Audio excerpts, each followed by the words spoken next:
ઝઘડિયા તાલુકાના રાજપાડીના 4 રસ્તા નજીક એક ટ્રક અને મોટરસાયકલ વચ્ચેના અકસ્માતમાં મોટરસાયકલ સવાર મહિલાનું ઘટના સ્થળે જ કરુણ મોત નીપજ્યું હતું। ભરૂચ જિલ્લાના ઝઘડિયા તાલુકામાં મોટા ભાગે રોજ અકસ્માતો સર્જાય છે। તાલુકામાં વધતા જતા અકસ્માતો ચિંતાનું કારણ બન્યા છે।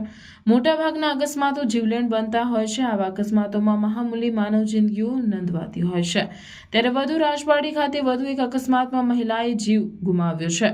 ઝઘડિયા તાલુકાના ભાવપુરા ગામના રાજેશભાઈ વસાવા અને તેમની પત્ની નૈનાબેન વસાવા ઝઘડિયા તરફથી મોટરસાયકલ પર આવી રહ્યા હતા। ત્યારે તે દરમિયાન રાજપાડી 4 રસ્તા નજીક એક ટ્રકે તેમની મોટરસાયકલને અડફેટમાં લેતા સર્જાયેલ અકસ્માતમાં 35 વર્ષીય નૈનાબેન ગંભીર રીતે ઇજાગ્રસ્ત થયા હતા। અકસ્માતમાં તેમના શરીરના અવયવ છૂટા પડી ગયા હતા અને ઘટના સ્થળે જ તેમનું કરુણ મોત નીપજ્યું હતું। ઘટના સંદર્ભે રાજપાડી પોલીસમાં ફરિયાદ લખાવવામાં આવી હતી। ઉલ્લેખનીય છે કે રાજપાડીના 4 રસ્તા વિસ્તારમાં સવારથી સાંજ સુધી વાહનોની રફતાર ચાલુ રહે છે। ત્યારે ચોકડી પર થતા અકસ્માત અટકાવવા 4 રસ્તાની ચારે તરફ સ્પીડ બ્રેકરો બનાવવામાં આવે તે જરૂરી બન્યું છે।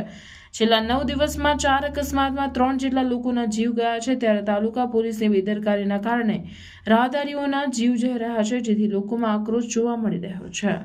આજે જે રાજપાડી ચોકડી પર જે કમકમાટી મોત નીપજ્યું છે એક બહેનનું, એ એટલા માટે નીપજ્યું છે મોત કે અહીંયા સ્પીડ બ્રેકર નથી રાજપાડી ચોકડી પર। અહીંયા એટલી બધી સંખ્યા હોય છે પબ્લિકની, સ્કૂલના બાળકો જાય છે અને બીજા લોકો પણ ઘણા જાય છે। અને રાજપાડી ચોકડી પર સ્પીડ બ્રેકર અહીંયા હોવા જોઈએ, માધાપુરા ફાટકે સ્પીડ બ્રેકર હોવા જોઈએ, અને સાસા ગામની પાસે પણ સ્પીડ બ્રેકર હોવા જોઈએ, અને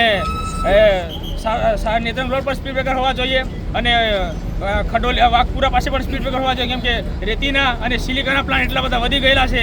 આ ચોર ટોળકી ઝઘડિયામાં એટલી બધી વધી ગયેલી છે કે નહીં પૂછે વાત। આ બધા રેતી અને ખાણ બધું સિલિકા ચોરી કરનાર છે, એટલે એમને સરકારને મહિને પૈસા પહોંચે છે, એટલા માટે આ સ્પીડ બ્રેકર નથી બનાવતા। 100 આદિવાસીઓ મરતા, આદિવાસી કૂતરાની મોત મરે, આદિવાસી બલાડાના મોત મરે એવું વિચારે છે આ સરકાર, એવું મને લાગી રહ્યું છે। જો તમે આ ટૂંક સમયમાં સ્પીડ બ્રેકર ના બનાવો તો અમે ગાંધી ચિંધ્યા ઉતરી ને રાજપાડી ચોકડી પર રોડ રસ્તા આંદોલન કરીશું। પછી તમે જે અધિકારીઓને કેવું હોય તેને કહેજો। હું ધર્મેશભાઈ વસાવા, જય આદિવાસી જય જવાહર। પોલીસ બી અત્યારે ઓવરલોડ ગાડીઓ ચાલતી હોય ને કોઈ વાર તહેવાર હોય ત્યારે 15 દિવસથી રહી ગાડી ચારે દિશામાં પોલીસ આવીને ઊભી રહી જાય છે। એટલા સારું કે પૈસા સારું ઊભી રહી જાય છે। એમને સરકાર એમને હેલ્મેટ આપે છે, એમને બૂટ આપે, એમને દંડો આપે, વ્હાઈટ દંડો આપે છે, કપડાં આપે છે, ભાઈ હારા મેના બૂટ આપે છે ને ત્યારે એ લોકો પૈસા ઉઘરાવવા ઊભા થઈ જાય કે પછી આવડ ટ્રાફિકની સુરક્ષા કેમ નથી લાવતા પોલીસ સ્ટાફની, એ મારી તંત્રની રજૂઆત છે। હું ધર્મેશભાઈ વસાવા, રાષ્ટ્રીય આદિવાસી એકતા પરિષદ 22 લોકસભા પ્રત્યાશી ને વારંવાર થઈ રહ્યું છે આવી ઘટના ને આદિવાસીઓને મૃત્યુ પામે છે।